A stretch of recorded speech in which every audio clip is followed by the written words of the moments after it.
الف لام میم۔ کیا لوگ یہ خیال کیے ہوئے ہیں کہ صرف یہ کہنے سے کہ ہم ایمان لے آئے چھوڑ دیے جائیں گے اور ان کی آزمائش نہیں کی جائے گی؟ اور جو لوگ ان سے پہلے ہو چکے ہیں ہم نے ان کو بھی آزمایا تھا اور ان کو بھی آزمائیں گے، سو اللہ ان کو ضرور معلوم کرے گا جو اپنے ایمان میں سچے ہیں اور ان کو بھی جو جھوٹے ہیں۔ کیا وہ لوگ جو برے کام کرتے ہیں یہ سمجھے ہوئے ہیں کہ یہ ہمارے قابو سے نکل جائیں گے؟ جو فیصلہ یہ کرتے ہیں برا ہے۔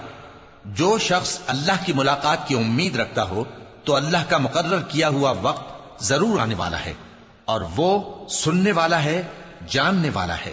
اور جو شخص محنت کرتا ہے تو اپنے ہی فائدے کے لیے محنت کرتا ہے، بے شک اللہ تو سارے جہان سے بے نیاز ہے۔ اور جو لوگ ایمان لائے اور نیک عمل کرتے رہے ہم ان کے گناہوں کو ان سے دور کر دیں گے اور ان کو ان کے اعمال کا بہت اچھا بدلہ دیں گے۔ اور ہم نے انسان کو اس کے ماں باپ کے ساتھ نیک سلوک کرنے کا حکم دیا ہے۔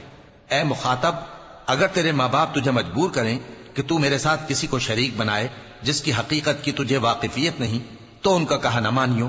تم سب کو میری طرف لوٹ کر آنا ہے، پھر جو کچھ تم کرتے تھے میں تم کو جتا دوں گا۔